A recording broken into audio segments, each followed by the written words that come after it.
Well, hello there. Welcome to Acadian Comics. I'm your host, James Fondren, and this is Comics Hall episode 24. Yesterday was New Comics Day. It was Wednesday, September 4th, 2024. So I'm doing this the day after New Comics Day. So without further ado, let's get right into it, shall we? All right, well, there goes the bag. That's okay. All right, first book, Dark Empty Void. This is by Mad Cave. This is issue number 1. I read this, and the art style is okay. It's more story driven than action driven, I would say. But I did enjoy it. I'm interested to see where they're gonna go. Sometimes you get number ones, and they're just not, what you want or what you're interested in per se. So that's Dark Empty Void number 1. Obviously, you have the whole Event Horizon thing, and just excuse me, I'm going to move this paper out of the way while I talk. Okay, you have the whole Event Horizon thing. The scientists create a portal or a black hole, and something comes through it. This woman. So there you have it. That's Dark Empty Void issue number 1. Rook Exodus number 5. Now, I've been following this for quite some time now, and with this one, I think number 5 was kind of a letdown, to be honest with you. Number 5 was a letdown for me because of the way what the story was and what was told. I mean, it's sort of without spoiling it, it's sort of a fever dream, Rook is he had this massive battle in issue 4, and where he was thrown into like a river and all that. So it kind of was a letdown, but I have a feeling that issue number 6 next month is going to be really good. So I'm going to stick with it, but for me, number 5 is the weaker of the first 5 issues because not the art's great, but the story, it's kind of a lull point. So they're kind of a little bit of introspection in the character, which is good. You learn a little bit about the backstory, about his family, about his father, but it's not a bad comic. It's just, I think it's the weakest of the current 5 issues. So I'm sure that they're going to ramp things up with the action in issue number 6. So that's Rook Exodus number 5. And then Predator number 1, Predator versus Black Panther number 1. I started reading this, and the reason why I started reading this is because I picked up Avengers versus Aliens, which is a good comic book. And I might do a separate review on that, but the art is fine. The story is okay. I mean, it's hard to mess these stories up when you're dealing with predators and aliens. It's pretty clear cut, pretty basic stuff, So let's see if I can cut down on this glare any. No.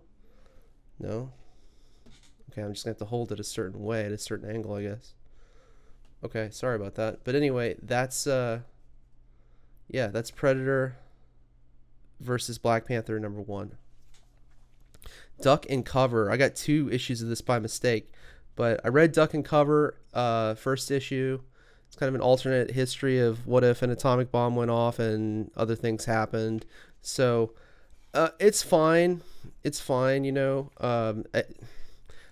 am interested to see where they go with issue 2. I think it can only go up from here. At least that's my hope. Not a big fan of the word balloon stylization where you have the word balloon and then a line. I like the classic word balloon, so that kind of like stuck out to me. And then there's this whole story thing about this is taking place in the summer of July of 1952 or 55. Let's see, what's the date? I think it's in the 55, something like that, in the 50s, right? They're talking about football season, and it's like, oh, well, no one cares about what's going on with the potential of atomic annihilation or extermination, or nuclear Armageddon, rather. They're worried about football in July. Well, newsflash to the writers, football has never really been played in July, nothing of any meaning. I mean, you're not even, if you're in high school football, you're not even doing two-a-days, right, in July. That's an August activity. You might have practice, but at the pro, college, and high school levels, you're not playing football in July. I don't even think they're playing Pop Warner little football, for little kids. So, it's fine. It's okay. There's some good dynamic panels in here, and the story's fine. But that's Duck and Cover issue number 1. So we'll see. I think it can only go up from here. Sanction number 4. I'm getting these as I see them because I've got to read 1 through 3 and now 4. So it seems interesting to me. The comic style's a little blocky, but that's Sanction number 4 from Mad Cave. So Mad Cave's got some stuff I've been picking up that I like. So anyway, this is Jeff Lemire's Minor Arcana. This is from Boom Studios. So this is sort of like an occult comic book, and I'm curious to see what they do with it. The art is not great. It's okay. This is all story driven. A lot of these comics, this is sort of a story comic. It's not a art and story comic. I think the idea is you should be able to maybe I'm being kind of rough with it. I'll be honest. Like, does it convey the story? Is it telling the story? But I mean, it's a preferential thing. It's a taste thing if you like the art or not, right? That's a whole different ball game. Is this Roman perspective? Yes. Is this in perspective? Yes. Is it conveying the story? If I didn't read the words and I just followed the pictures, would I be able to follow the story, which is the most important thing of comic book storytelling? Yes, I could. So this is Minor Arcana number 1. Here's another variant cover of Duck and Cover. Here's the facsimile of Uncanny X-Men, Jim Lee.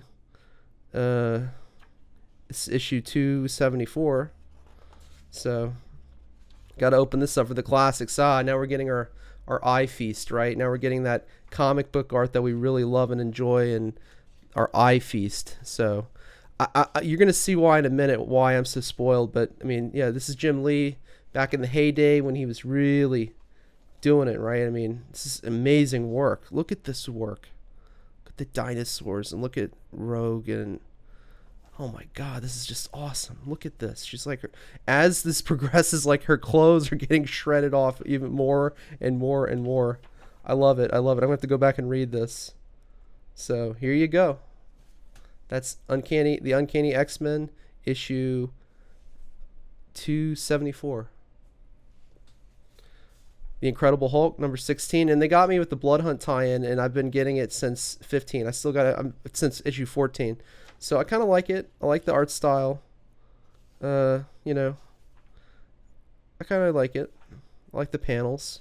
This is good storytelling here. You see what's going on. It's very dynamic, lots of action. It better be. It's the Hulk, So there better be a lot of Hulk smash and action, and look, there's monsters, and he's got like this thing on his head now. So I got to catch up. But that's Incredible Hulk number 16. The Incredible Hulk number 16. Here's another kind of a cult book, and this is from Mythos. This is issue number 1. It's called Magic. So, yeah.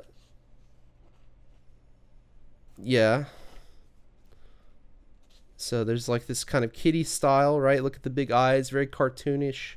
And then it goes fast forward to today, and obviously we have the character's now a man, and still cartoonish, but he's a man now, so it looks like he's wanted. Not bad. I mean, I'm curious to see what it is. If I don't like the story, I won't get number 2, but that's Magic number 1 from Mythos Comics.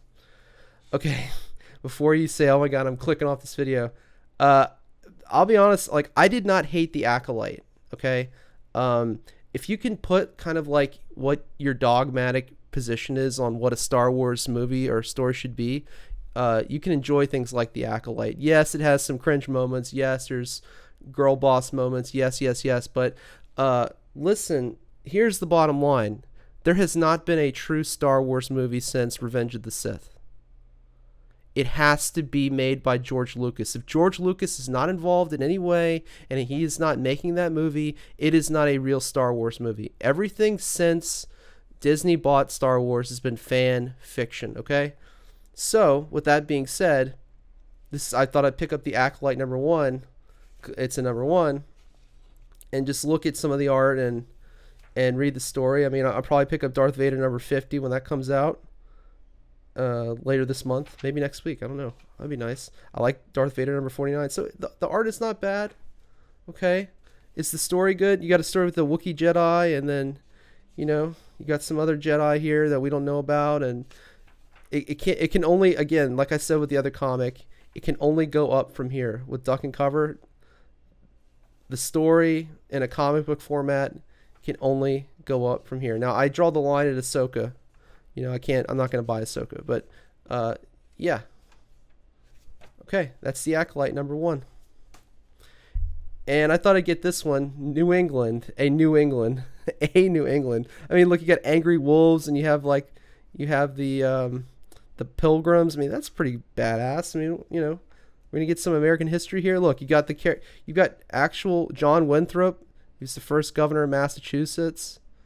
You know, it's a historical comic. It's historic, so why not? You know, some cool Pilgrim action here. You know, and then look, they're fighting off the wolves with their muskets, and I love the fall leaves. Look at the wolves. Look at that.